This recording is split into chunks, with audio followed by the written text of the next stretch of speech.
Welcome to PhD with Women on IT, Hack the Future.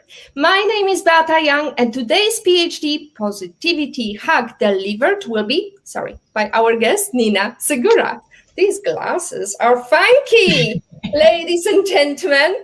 It's not about leading with humor, although we started with a humor with the funky glasses. Today, we're going to talk about how to lead in the post-COVID world. I'm sorry, I need to put my glasses down. There's only so much fun it can be, right? Fantastic. Let me remind you, this is a grassroots community that focuses on women on IT, inclusive forum of women in technology, startups, female leaders who are supported by men as well. And I bring heart to that hustle because empathy is my motto, and empathy is critical when you are leading in the post-COVID world. Nina, where in the world are you today? I am here in Boca Raton, Florida. So we are in South Florida, sunny South Florida. And I know that you are experiencing a heat wave, so you will join me with the heat. Totally. I'm joining you today from sunny Valletta. It's over 30 degrees. I'm struggling, but I wanted to learn from your experience what it's like to be a leader during after COVID and how we can tackle that challenge, because during and after the COVID pandemic, managers are facing critical talent challenges in motivating hybrid teams. New leadership approaches and styles are required that effectively support individuals to achieve and exceed organization goals. In this live stream, Nina, the best-selling author of Every Day is Friday, we're going to point you to direction to this exciting new book. She's also the founder of Metaspire Consulting, which has cultivated transformational change for some of the largest companies in the world, including American Express, JPMorgan, and Hewlett Packard, saving them millions of dollars. She's a professor teaching strategy and influence for a women's executive program. Her work has appeared in Forbes Magazine, Harvard Business Review, Amex Open Forum, CBS, iHeartRadio. After Nina's 20 plus years experience interviewing many top leaders across the globe, she found what the world needs more now than ever is more modern ways of leading. Most of these modern qualities are considered feminine in nature. So Nina, why do you think these, and what are these modern qualities that are feminine in nature? You know, it's funny, you had mentioned empathy, and that's one of the huge qualities that are being asked of now more than ever. And you know, during COVID for us, it was a challenge, to be honest. A lot of the corporate work stopped, it paused. And there was a lot of division in the United States. It was split, you know, our country was divided in large part. And so I just went on a quest to interview the leaders that I had worked with, you know, Audible, Zoom, all these really great top leaders of organizations to find out what leadership qualities were needed more now than ever. And even post-COVID, it's necessary. So one of the qualities you mentioned is empathy. And we find that right in our world. We listen to the Brene Browns of the world, and we talked about how to integrate more empathy in our world, because we had never led teams that were not just virtual. They were working from their homes. This wasn't like a planned, hey, let me make sure you have all the technology you need. There's dogs barking in the background. There's kids in the background, especially as women, right, in leadership. And so how might we be more empathetic when a cat walks across the screen, right, or something like that? And how might we be more supportive of one another? So one of the main outputs that came out of those interviews and studying like the Athena doctrine, and you know, Harvard Business Review released studies on this, and there's many studies about how we need more what we call feminine characteristics, and empathy is one of them. And the world in large part has been paved by men, right? If you think about like going back, you know, we were from tribes, and then from tribes there was monarchies, and then from monarchies, right, we continued, and we learned from military, actually, and in large part how that command and control style of leadership, you know, initially is what got us where we are today. There's nothing wrong with it. You know, it's got us where we are today, but it's not going to lead us into the future. And so what's going to lead us into the future are what women naturally have within us, the ability to cultivate, the ability to collaborate, you know, and I don't want to get too caught up on gender, but if I identify as a woman, right, it's pretty easy for me to want to nurture. And so nurture is another modern leadership persona that we identified, and we have a modern leadership assessment that you can take. And I think you all have the link there that you can put in the chat, but you can actually, it takes 10 minutes, and you can identify which modern leadership persona that you have that the world's saying it needs more now than ever. And why is that? You know, why are they saying that? And what can you do to cultivate your own leadership as well as the leadership of your team? So as soon as you take that assessment, it's like 10 minutes, and then you'll get your report back, and, you know, it'll support you. And I think that that's why I wanted to come today to talk to you, Beta, because I think as women, and I'll speak for myself, I've struggled most of my life with doubting myself and, you know, really not being sure. And I think it's because in large part, I compared myself to men. You know, I compare myself to someone else, and that's a recipe for disaster. So I want to bring the message that I've learned, which is to really be kind to myself, value myself, and to collaborate with you. I wanted the chance to talk to you because you're so easy to talk to, and talk about how can we support one another as women in the workplace, and, you know, especially in technologies where we're seen as sort of servants, right, to the business in some ways, where we're actually meant to support the business. So how can we as women recognize that we are already valuable? We don't have to push ourselves any harder. We naturally have what it takes to lead, and how can I inform other women of that so that they know and they can hold their worth and their value? Fantastic. Really long answer. I love it. And we posted the modern leadership assessment. So please check it later on. Yeah. Hold on a second. Stay with us. I see Patrick's with us. My husband, Patrick, IPO Fitting. Patrick's opinion. Delighted to see you online again. Positivity Hug Delivered will be by Nina today. So Nina, I'm really excited about that. But also, I'm very humbled because you asked me to answer some of the questions you prepared for these multi-billion dollars, multimillionaires, leaders. And I feel that maybe I'm not good enough. And again, as you said, we sometimes question whether we are wholesome or we are good enough, or this imposter syndrome kicks in. And then you have to really ask yourself, well, I've achieved something. This is, you know, when you do the list of achievement, it's so much easier. Maybe you have some way of how you tackle the challenge, fighting that inner voice that is doubting in you. Oh, I love that so much. Actually, I don't fight with that voice. I've learned to love it. And those parts of us are there for a reason. If there's something that is causing us to doubt ourselves, it's probably a younger version of ourselves. So really think about how we might be able to support that voice and say, hey, I know that you're feeling anxious right now, or I know that you might be feeling whatever way. Acknowledge it, love it. It's part of us. And to be able to lead that part of ourselves. And the thought is that when we can lead ourselves, we can more easily influence others. So when we're more aligned, I think the best leaders hold space. And in order to hold space, I need to be with all kinds of diverse voices, even the voices that seem like they're fighting against me, right? And so to take a moment and really nurture ourselves and say, you know what, you did the best you could, or I know that you're going to nail it today. And to be with other women, I think, like you, that are smart and successful, who can say, hey, I see this in you. And yes, I do see it in you, Beta. I want to be a vehicle for people who embody their message, and you're one of them.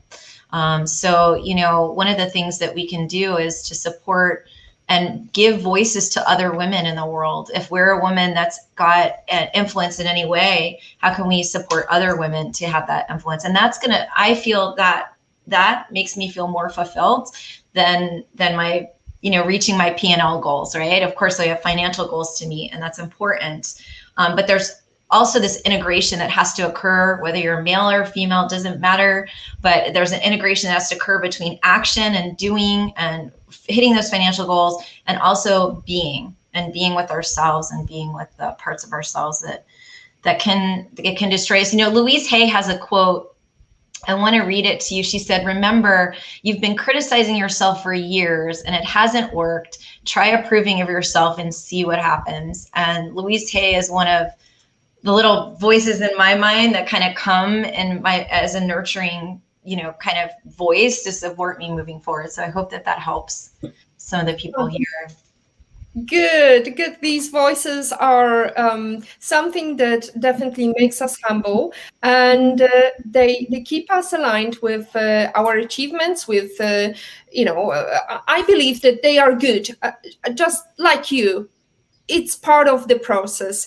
And we've got a very challenging question from Patrick. Nina, hope you can reply to this. It's fascinating concept for motivating hybrid teams, but can a team ever be too hybrid? Yeah, we work with Zoom on some of their team building for their own team. And I think it's such a great question, Patrick. And you know what? Everybody knows their own, right? Self-awareness, I think, is key to answering this question, because I can say, well, theoretically, this is the 5 ways of which you can motivate a hybrid team and have staggering schedules and make sure you have virtual coffee time. And I can give you all of those really great tips. And at the end of the day, really what works best for your customers, are you retaining the best and the brightest, and what do they need so that they can, especially frontline employees that communicate, and everybody has a customer, but even most importantly, external customers, are they feeling energetic? Are they in service to the customer? Are they really in a space where they can contribute to the best and the highest good of the organization? So I think it's a deeper question that requires some reflection about a team being too hybrid. So I'd love to see more of that, more of those questions answered, and by asking more questions and taking time to reflect. Actually, I'd love to read another quote if it's okay. It's in my book. If I can find it. Oh, goodness. Primarily, it's Margaret Wheatley, and she says, it really is about taking time to pause and reflect, and the transformation that occurs from that time. And I know that that's kind of an elusive answer, but I don't think there's a one size fits all. I think we have to think about our customers and our customers' customers. And once we do that, once we're aligned on the vision and how we're servicing our ideal clients and our customers, I think that how we might best work together, whether it's hybrid or not hybrid, that's going to come more into light. You know what I mean? So first things first. I'll look for that quote while we're still talking about something. Good. Well, I actually came across the fact that some people are saying that there is Zoom fatigue. That's one thing. Yes. Another thing that is really a struggle especially for women, is when you stare at yourself on that little square thing, it's not healthy. It's like staring in the mirror and you're always going to criticize, oh, maybe eyes too small, or, my makeup is not aligned, or why do I look so bad? And it's not healthy in a psychological sense. It's probably not healthy in many ways. What is your way to deal with that Zoom fatigue? Well, you can turn on Zoom, you can actually turn your camera off. Like, I know you have me really big right now, and I'm like, okay, I'm just gonna keep talking, because so you can actually turn your camera off. And then there's also ways on Zoom where you can highlight 2 people at once, or you can highlight the person speaking. And so I think Zoom has a lot of different features right now where you can actually all look like you're in the same place. So it looks like you're all together even though you're not. There's a lot of things that they're very much aware of at Zoom to support that connection and that team building. Actually, one of the things that is a focus area at Zoom, which you probably have read. And actually, Eric, you want to endorse my book, which I just am so excited about. Yeah, I'm so excited. It just hit #1 in a couple categories. But one of the things that he focuses on is this, the litmus test for everything is, does this make you happy? And it doesn't maybe make me happy. I've got a pimple somewhere over here, right? I don't like it. And unfortunately, it's there. But what makes me happy is I really believe that somebody's going to listen to this and somebody's going to feel more inspired. And I believe that with all my heart, because, and I'm going to read this quote because it makes sense. Thinking is the place where intelligent actions begin. We pause long enough to look more carefully at a situation, to see more of its character, to think more about why it's happening, to notice how it's affecting us and others. Margaret Wheatley. And that's an aspect, of feminine leadership, to pause and say, what is this really, how important is this pimple I have right here? It's really not that important. It's more important that someone would be encouraged today by something that I could share, and that they could feel inspired and go to the next level. So you mentioned your book. We've got a cover of your book. I'm very excited. I'm happy with you because that's another success story. Amazing female bringing a book. Can you tell us a little bit about your book? What's it about? And I've got a surprise for everybody too. So every day is Friday. We're going to have a link. It's available to you for free today and tomorrow. So you're welcome to get the Kindle version of the book. We hope you like it and love it. So today, the Every Day is Friday, I was working in worldwide technologies at American Express, and we had just identified $100 million worth of savings globally. We were really on the top of our game. And, I had this little voice inside myself that said, I have enough of this, enough of playing small, enough of doubting myself. And so I want to make every day feel free, fun, and fulfilling like a Friday. And I knew I had enough knowledge to do it. And so there's a 4-part system, which we go to in the book, to make every day feel like free, fun, and fulfilling for yourself and your team, like a Friday. And to us, Friday was, when we got paid and, we were celebrating, we would get pizza, everybody just congratulated one another. And of course, we were learning, and learning is a big key value for me. So Every Day is Friday is a book for you to make every day Friday for yourself feel free, fun, and fulfilling for you and your team. So I hope that you enjoy it and love it. And it's a reference book. There's lots of really fun stuff in there to make your own, so answer your own questions. There's not a lot of theory in there. There's a lot of collaboration, like you like to do, Betta, like collaborate. Totally. So since it's Friday, Wednesday, 30th of June, we welcome that concept. We love it. And I have to say, one of our team members is always like, hello, good morning on Friday morning. It's Friday. So we always celebrate. Even with them. I'm sorry, my glasses are kid kind of friendly, That's not okay. adult friendly. But we've got a question from Mike Velasco. Mike, it's great to see you. How do goals help you become better leader, Nina? Oh, Mike, thank you so much. I think goals are just a focal point, right? Without vision, there's a scripture I'm not a superly religious person, but there's a scripture that says, without a vision, people perish. And so I think goals are milestones, along the way that help us remember what the big picture is, what's really important. And when we have those and we can create a shared goal, right? Shared goals and shared KPIs, so we're not fighting against one another, it really does support the greater vision to become a reality. So I think, one thing, I love that question so much, especially in a virtual world, because in the past, we might have looked at success about how many hours we work, when in reality, success really is about, do we have a common goal that we're meeting? Are we aligned on this outcome? And so leaders are now being more careful about how they communicate outcomes. And if you meet that outcome and it takes you more or less time, what have you. I'm not going to judge people's success based on that time, but more so, how did we do? And if we didn't meet the goal, then this is a part of feminine leadership, is, looking at what did we learn from it?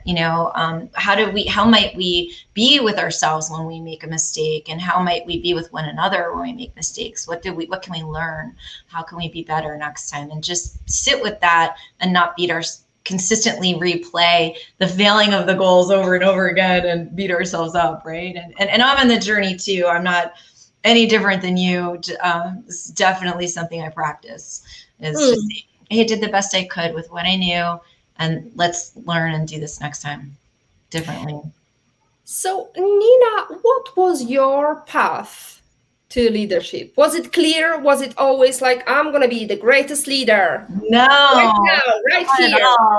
I really honestly grew up in a really harsh environment. I really didn't have a lot of self-esteem at all. In fact, I thought that my parents were very poor, and I felt like they would have been better off without me, right? I felt like a financial burden to them. And, in large part, I felt like,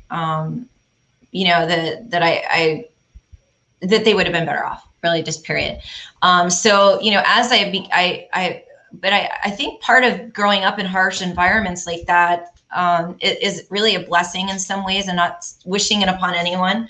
And I'd like to eradicate it, especially for women, because we know that women create, stronger peace in the world, right? Women uphold peace treaties, for many reasons. But, in any case, I think part of my journey was really one of, wow, I can see both sides. My mother was a Democrat. My dad was a Republican. My dad was Jewish. My mom was Catholic. There was a lot of, conflict in the relationship. But I think what I learned was to be able to see both sides. And what I learned by not growing up with money is to really value the little things that I had, and to be appreciative of that, which I think grows employee, right? All the things we're wanting, to meet our goals, employee engagement, right? And, all these things, service the client, and appreciation, self-appreciation really does help that. But I think, no, I didn't feel, I had very low self-esteem, very, very low.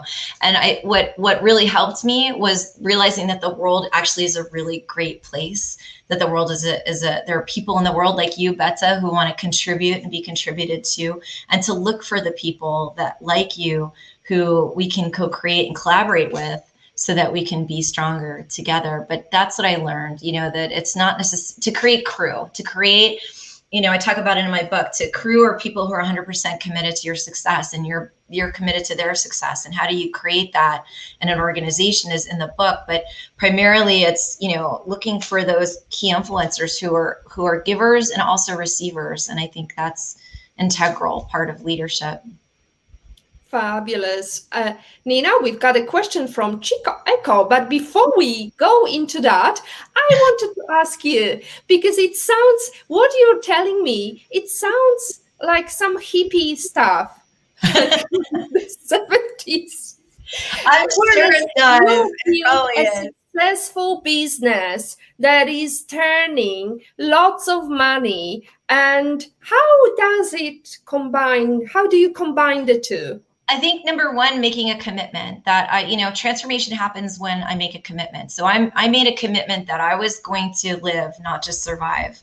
And, I saw a lot of what survival was like. And I had a lot of examples of that. And one day I decided, listen, I don't really know what this life thing's about, but I'm going to figure it out. And so, I think that's when the teachers appeared, right? That the mentors in my life that supported me along the way, the team I have now, the great company I have now. And even so, right, when I get overbooked and they're like, hey, you're overbooked, this isn't our goal. Our vision is every day is Friday. How is that happening when you're so overbooked, right? And so building that accountability in my organization, right, and in others' organizations. But yeah, maybe it is a little hippie, and I'm okay with that. I'm really okay with it. I think mindset is important. So, if I don't believe or value myself, how am I going to negotiate my salary? How am I going to negotiate the value of why things take so long and why things cost so much? And, how am I going to stand in that presence if I don't know it myself? And so whatever that is for you, but for me, commitment is making a commitment to my coach and my mastermind group. And, I lead those as well. And, making a commitment to my clients and being 100% present for them. And I can't do that if I'm not jogging in the morning, if I'm not doing positive mindset stuff, if I'm not taking breaks along the way, I'm not going to be very good at it. I'm human, so I'll be crabby and complain and curse and all those things that I don't want anybody to do. I really don't want anybody doing in front of our customers, Love it, love it. Chico Echo is asking, what was a difficult decision you had to make as a leader, and how did you come to that decision? Yeah, I think that comes from my belief system. I'm looking for a HR partner now, and we split ways with an HR vendor because there wasn't an alignment of values with them. And they were more interested in serving their own financial needs than they were the customer. And I get it, money is important, but we kind of caught them in a couple of things that weren't integrity based. And so even though legally I could have probably, because we had an agreement, I could have pushed it and sent a demand letter and done all those things. I just decided that, I'm wishing them well and letting them go along their way. And hippie thing again, note to self, hippie thing again. I believe in karma, and I believe that what goes around comes around. That's it. I let them go. If people show you who they are, Maya Angelou said, let them go. If they believe them, and if they're, that's it. So, there's more questions. This is so nice. Yay, Jamil. Jamil is asking, what is your approach when you are not clear about achieving your goals on time? I love this question because I think, we pressure ourselves, right? Like if it's not done at this time, then it's not right. And it's a black and white world and it's got to be this one particular way, when maybe we won't achieve our goals on time. Maybe that's part of the learning process instead of like pressuring and forcing, right?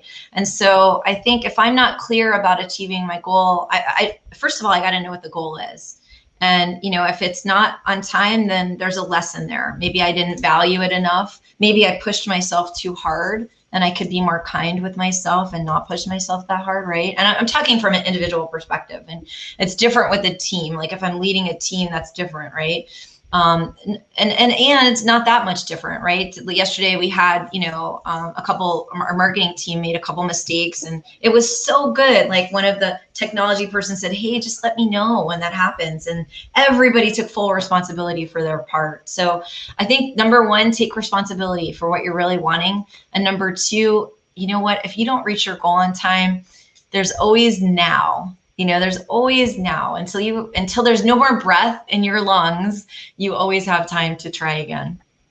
Totally. And also it's the startup mantra, done is better than perfect. Sometimes you just have to deliver what you have rather than polish the things. Nelia Mendoza, any advice or tips to an individual who wanted to be a leader in the future?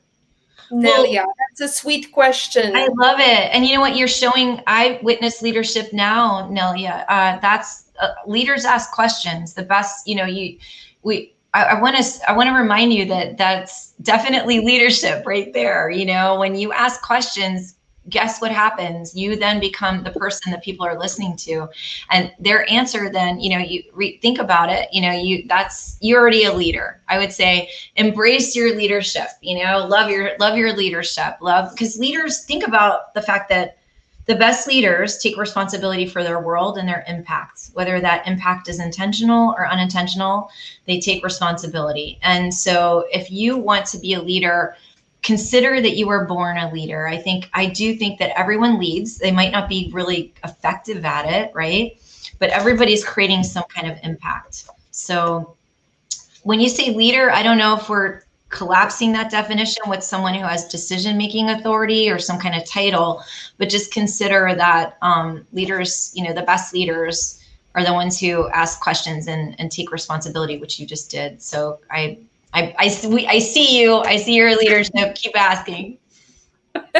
Nelia, we keep our fingers crossed for you, for your success as a leader. You ask questions and leaders ask questions. That's what Nina says. So I definitely keep my fingers crossed for you.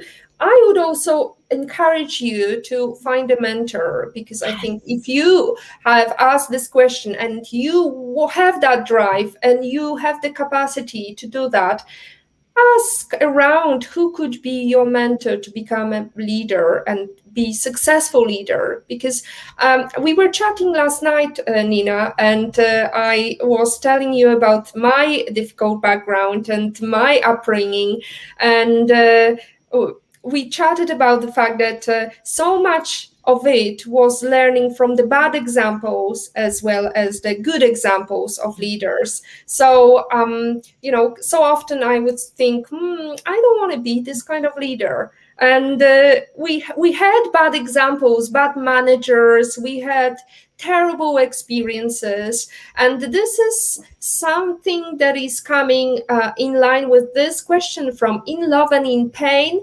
Don't worry, Nina, this is just a title. I'm like, that's sad.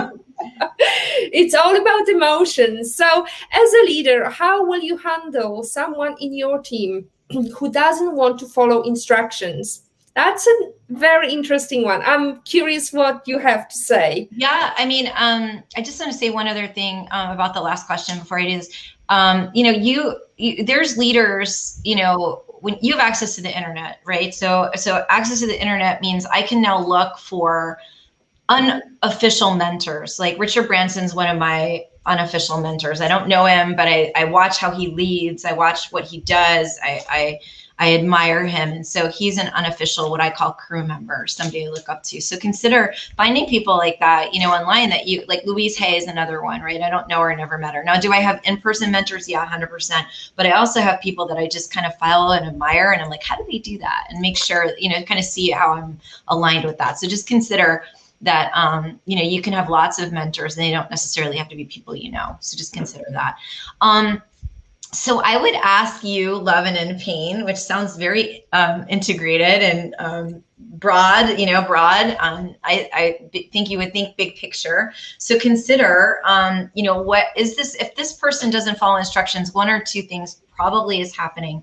I'm either, and this is just in my own experience, I'm either giving them too many instructions and they want to do it a different way, and I'm not communicating the outcome. And I don't really, it doesn't matter to me how someone does things as long as the outcome is as what I'm looking for, right? Like this is the goal we want to meet. We want 16, women leadership power board of directors members, or we want whatever the outcome is, right? The output. And if they have a different way of doing it, then let them do it. Does it really matter that they're not following my exact instructions? Or, why do I need to be so close to that, right? I don't need to tell people how to do things. Maybe they have a better way of doing it. And then the second thing might be, if they're not following my instructions, that they're not either emotionally invested in the big picture. And actually I just thought of a third one, or maybe their strengths are in a different area. Albert Einstein said, everyone is a genius, but if we tell a fish to climb a tree, the fish is going to live their whole life thinking they're stupid. So maybe leaders take responsibility for their world. So if that's the case, what can I do as a leader to see what, are their strengths aligned with the outcomes that I'm wanting? Maybe their strengths are in a different place. So, or maybe they just need emotional encouragement, or maybe I'm being, too micro management on them. So consider that. And you can read a book called Situational Leadership by Ken Blanchard, and it's fantastic. So I encourage you, there's really good questions in there. So you can ask and learn how you can be a better leader. I hope that helps. I hope so too. One of the things I can't switch off when I think about leaders and leadership, when I look at the structure of the household, usually the mother is the leader of the child, and then the father figure is kind of, because of how we are brought up, majority of the families are run by mothers, and they nurture the child and they make sure that the child has eaten and so on. But we let them do it themselves. So sometimes, they mess the food around, but this is the important process, right? First time they mess the food around. And this is my approach to the answer in loving in pain. You not necessarily have to follow instructions. That the spoon doesn't have to be kept this way. It can be kept whatever way, as long as the child starts to eat. So that's the outcome we are thinking about. So that would be my comparison. And we've got another question from Trixie. Let's move to this. Any traits that we should avoid as a leader? I love this question. In the modern leadership assessment, you'll, when you take it, it's modernleadershipassessment.com, I think, you would know what traits lead me to the outcomes that I'm wanting and what traits don't. So if you're a strong leader and you have a very strong presence, we call that kahuna. And in the kahuna, how can I be more integrated in my leadership, right? So, and I really love this question. I just want to say, because really all leadership is traits, right? It's behaviors. It's, if you think about it, there's lots of models for what leadership is, but if you really think about it, it's really just, traits and behaviors. So, so what behaviors are giving me a positive outcome that's the one thing I can control, right? At least most of the time. So, you're welcome. I saw that. That's so nice. Yeah. So think about, and so when you take the modern leadership assessment, if you are a kahuna, and you're very strong, you're very opinionated, perhaps, one of the ways that can come across is sort of demotivating, right? And so it will tell you, how might I be more integrated in my leadership, and avoid that because maybe it's not getting me the outcome that I'm wanting. So it's something to consider. And, maybe I'm being too flexible on the other end, right? Maybe I'm not standing up for, hey, this is the way that we as an organization work best, or as a team. So thinking about that. And I think it's really based on the situation and the outcome that you're wanting. I know I've said outcome like 200 times already, but it really is, something that I'm noticing in a post-COVID world that's so important. Nurture in a post-COVID world. We haven't seen some of our family members in a while, or we're just getting to see them again, and sort of reevaluating some of the friendships that we had. And I think, and reevaluating some of the relationships, right? The vendor relationships, personally and professionally, is now is a really good time we can't use COVID as an excuse anymore in some ways, right? I can't see you, for some of us because of COVID, right? When we, so it really, I think COVID, as it was horrible, as people died, people got very sick. We're still, in many areas still fighting it. I think the best leaders think about what they can learn from something and how is something happening for us. So, this question is a big one. What traits should we avoid as a leader? So that was it. That's all I had. Fabulous. Oh, I love it. I love this topic very much because as a manager, I used to go through career ladder, and I thought, the most important thing is to be on top. And then I started my own business, and then the most important thing is to have my team. And the longer people stay with you, that's the more success you have. But then I learned that sometimes, even if you're a leader, and even if you're creating leaders within your community, it's okay to let people go, because that means they've grown and outgrown the company. And that's a level of success in a way, right? Absolutely.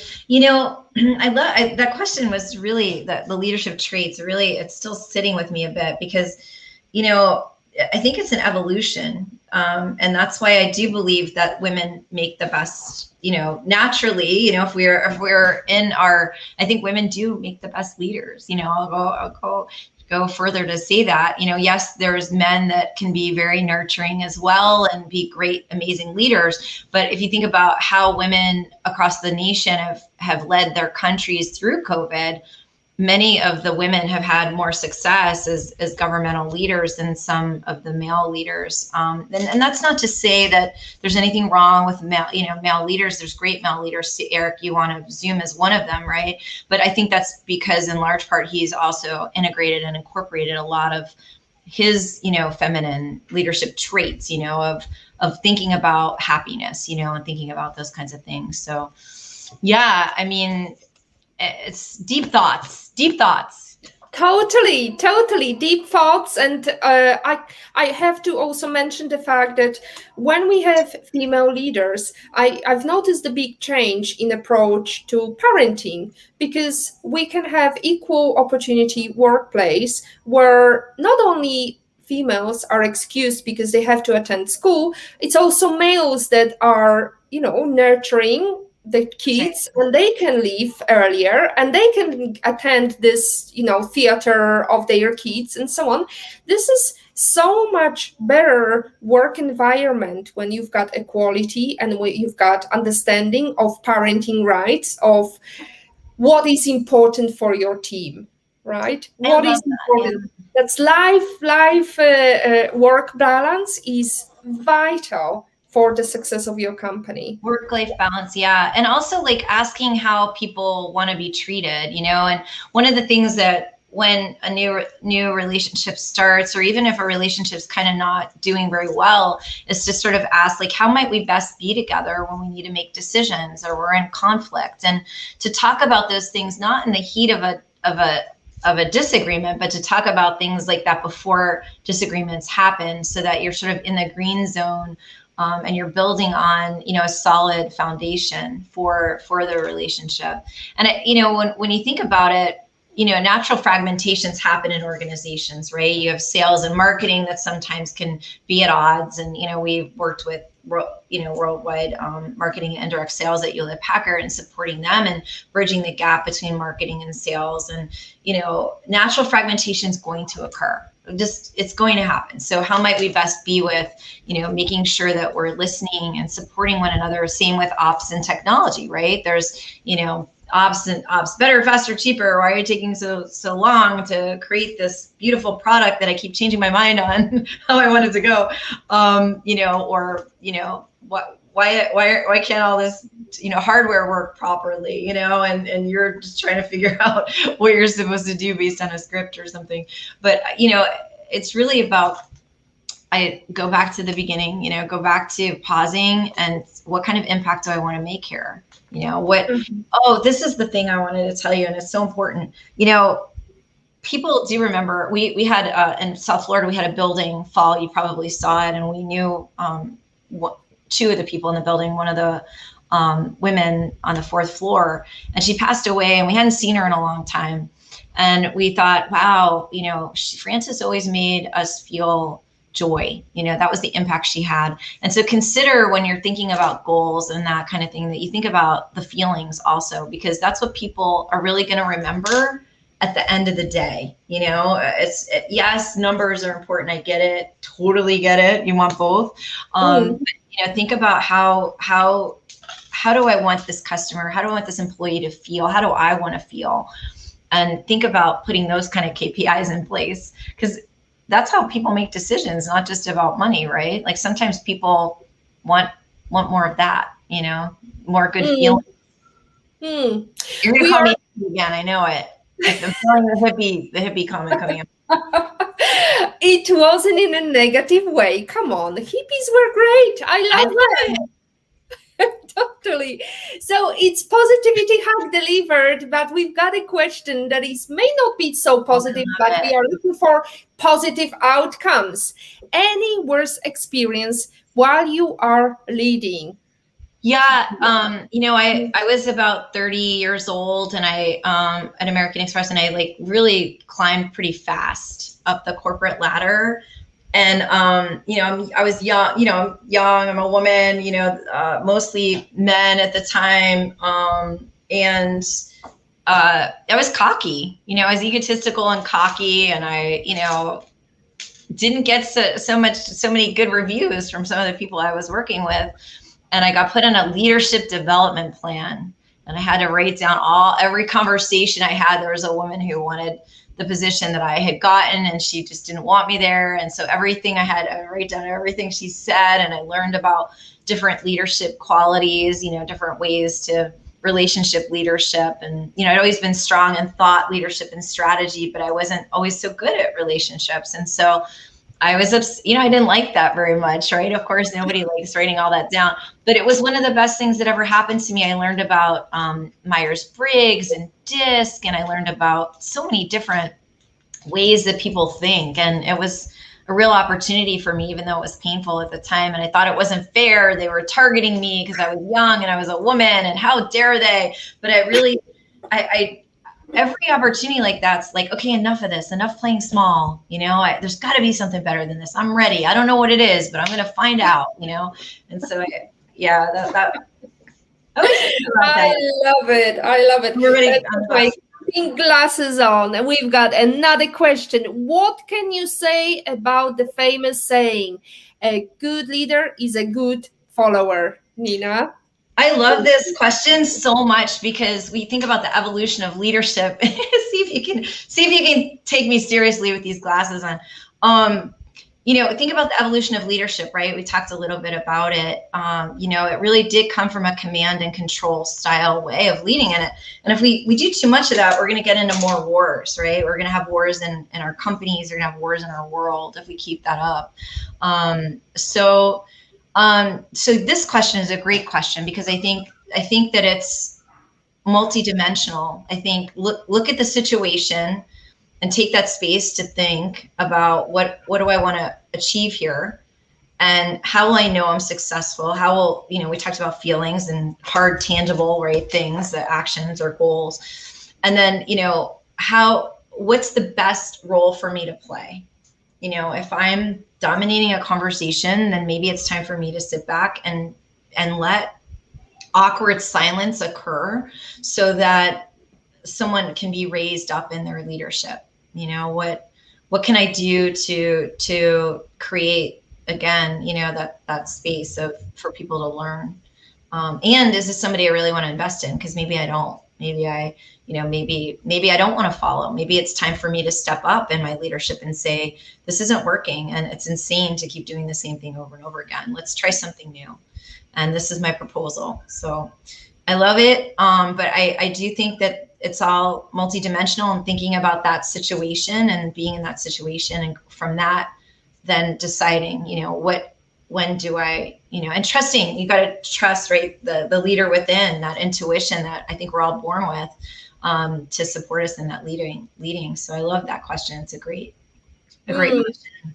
I would add, Nina, also be inclusive in your team. So what it means, you need to take other people's opinion and try to make them speak up, because then by gathering all the outcomes, your favorite word, all the opinions and having the broader opinion, it's going to be so much better product. Whatever you're working on, having other people's opinion, it really is going to make it so much better, because also that means the team will be on board, because they will feel part of the process. They will feel, oh, I contributed something. It's like sitting on the board of directors. You need to make sure that people are part of the conversation, rather than, okay, let's agree, and John is saying something, so let's go for it.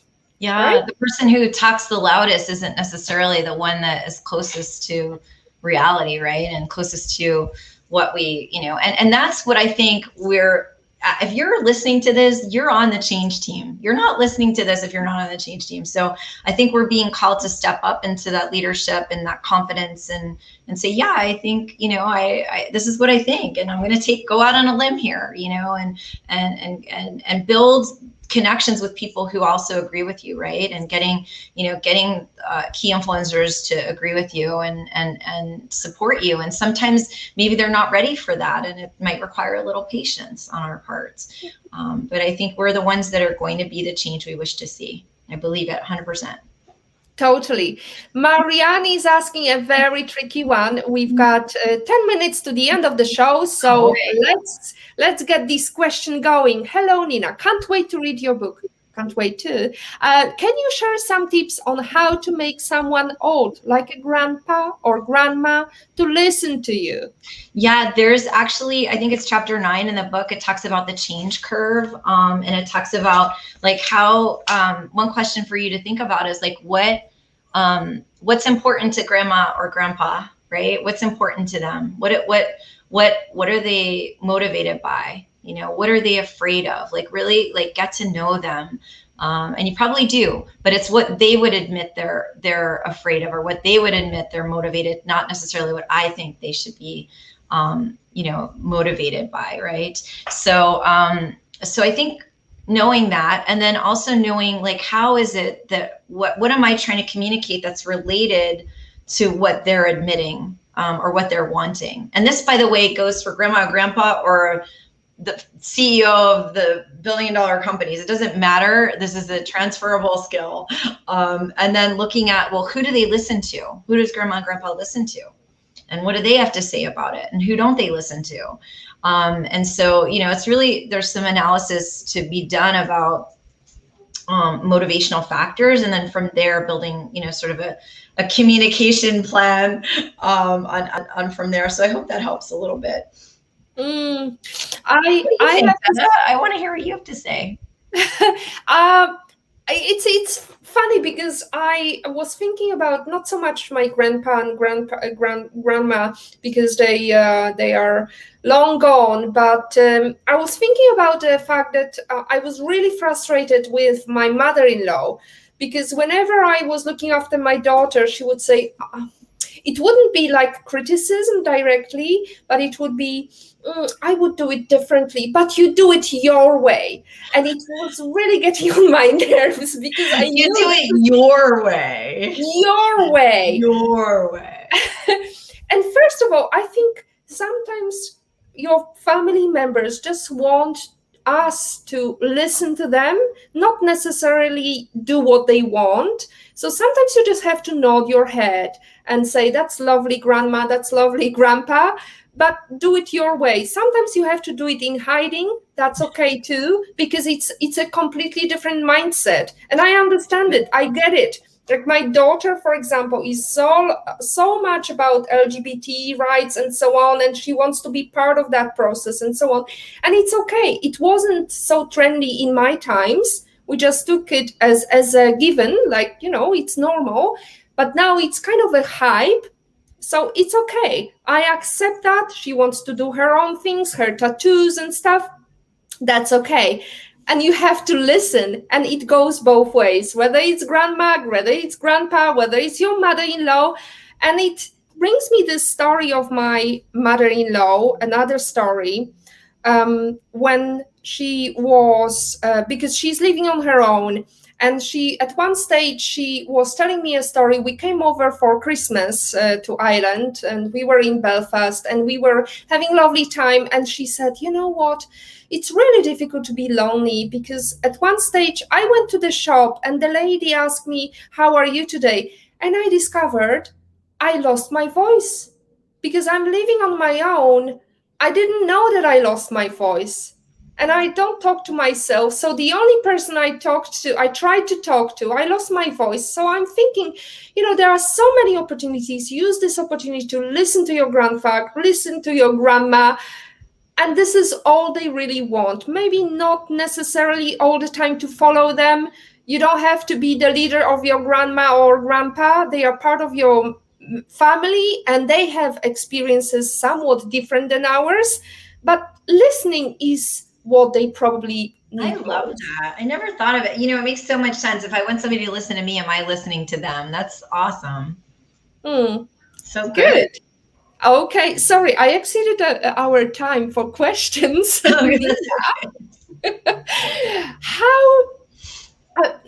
The top 5 skills all leaders should have, whether it's a male or female. What would you say are the top soft Yeah, skills. I have a talk on this on YouTube actually, and this is based on the research too, and it's the acronym POWER, POWER, and the acronym P is for patience, and I'm not patient. I'm just telling you really honestly what the research says, and that's why I hit it really hard in the beginning of this, saying, listen, if you can't be patient, at least pause and get a different perspective so you can have a good plan. So that's P for power.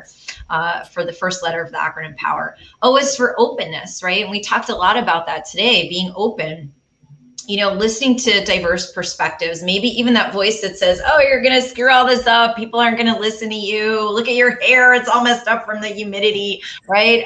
Whatever it is, but be open to those perspectives, because maybe and diverse perspectives, especially, maybe that's trying to tell you something. Maybe get up earlier so you can blow dry your hair, whatever it is. And then W is warm. W is for warmness, and warm, being warm and being expressive, expressive is the next one. E is for expressiveness, but being warm and being in touch with our feelings, really, honestly, don't you think the world would be a better place if people acknowledged that they had feelings and could express them in a clear, kind way? I mean, wouldn't that be fantastic, right? Like, hey, I'm happy, or whatever, instead of shaming ourselves for having a feeling, or, whatever. So warmness, really letting ourselves feel our feelings, especially empathy, right? So expressiveness is the for E. So patience or pausing, whatever you want to say. Openness, O for openness. W is for warm, being warm, having enough to give.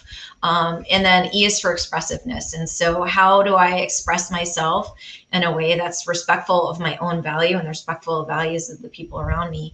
And then R is for responsibility. The best leaders take 100% responsibility for their impact, and so I would say that those to me are the keys of what I've been talking about a lot, which is integrated leadership, looking at what are the best characteristics that we have in the masculine world, strategy and structure, and we need all that, and actions and goals, right? All of that. And then also, what do we need? Vision, and, we need reflection on the feminine side, right? So how do we compile all that? And so I put the acronym POWER together for you, and I hope that you like that. I'd love to hear. I love it. Power, patience, openness, warm, expressiveness, responsibility. That is really powerful power. Okay. Yay. We are coming to the end of our show. It's time for my favorite questions. Can you please give us your favorite life lesson quote? And I thought about this, and I went back and forth with it. It's a really tough question. I wanted to tell you, forget it. I can't just come up with one. But I will tell you the one that has really something that I honor, and it's Joseph Campbell. And it says, if you follow your bliss, you put yourself on a kind of track that has been there all the while waiting for you. And the life that you ought to be living is the one you are living. Wherever you are, if you're following your bliss, you're enjoying that refreshment, that life within you all the time. And that really has led me. I guess Joseph Campbell is somewhat of an ideal father for me. If you read his works and all his studies that he's done in so many different parts of the world, and to bring that together in such a great, so many great writings. But yeah, I would say that that's my favorite quote, and relevant, Good. Well, we have to have more shows to get other life lesson quotes from you. Nina. Love it. That's the life. That's our goal. Are you working on any exciting new projects now, apart from your book? Every day is Friday. Well, I work with Women Leadership, Women Leadership Power. We are an invitation only community where we share best practices and we accelerate one another's success. So I'm really, really enjoying that. We have women, it's a virtual meeting, and then we do meet in person once a quarter. And really, it's a beautiful, beautiful experience to also be challenged by. I started jogging now. I do 2 miles a day. And I never thought I would do that, but it was because of the women in the group that challenged me and supported me in some of my health goals. So yeah, I love it. Love it. So Good. Much joy. They're challenging each other too, so it's nice to like, hey, if you're from so-and-so, and, it's just nice to build a community of people that are up for it. They're up for wanting to do better together. Fabulous. Imagine the pandemic is over and you can invite to breakfast any person in the world. Who would you love to have a private breakfast with, and why? And which place would you choose, Nina? Okay, so I have to say, this is such a great question. I went back and forth with like, okay, I think it would be Barack Obama or Michelle Obama, or maybe it would be Joe Biden, who I had the pleasure of meeting. And I think that would be all fantastic. But I really thought about it. I have to say, the person that I really want to have breakfast with is, and I realized that it's my husband. But I really enjoy having breakfast with my husband. I don't really have anybody that I long to meet and interview, because I just feel like the people find me who are meant to find me, and I find them. So I'm sorry to disappoint you with that question, but that I'm most happy having breakfast with my husband as much as I can right here in our kitchen in South Florida, 5 minutes from the beach, which you're welcome to come and visit when you come. When you come to South Florida, and you better make sure you call me, because I want to see you and meet you in person. I will definitely do that, Nina. That's in my calendar and on my to-do list. And where would you like to have it? Is it your home or somewhere else? Right here in my house. There's no place like home. We worked really hard for this house. It's built in 1952, and my husband and I remodeled it from soup to nuts. And there's no place I'd rather be than where I am right now. So. Fabulous. Fabulous. Nina, it's been a pleasure to talk about the leadership in the post-COVID world. I hope all our viewers are going to take example. As Confucius says, tell people and they may forget, show them, they may remember, but involve them and they will understand. That's a great lesson for the leaders of the future. We have to involve our communities, our teams, no matter how small.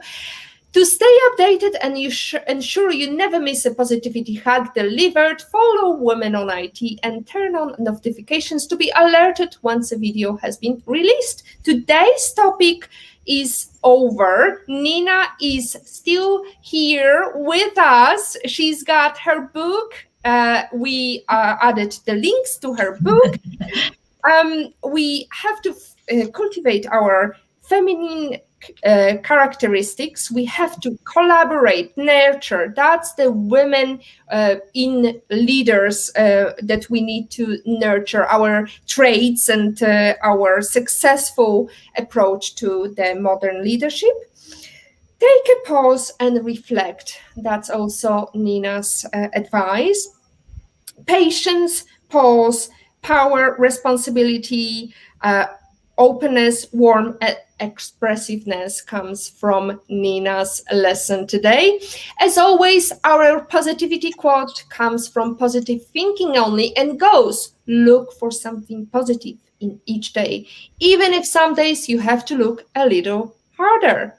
If you don't like something, change it. If you can't change it, change your attitude, as Maya Angelou says. Today is your day to hack the future, hack the positivity you want. And don't forget to join us next week to learn how to create your own software. Nina, it's been a joy to have you today. It's been really fantastic. I love it. I enjoyed it. Always have fun with your team, no matter how small, no matter how big, and hack the positivity you want. That's it. Thank you so much for having me. Thank you. Have a great day.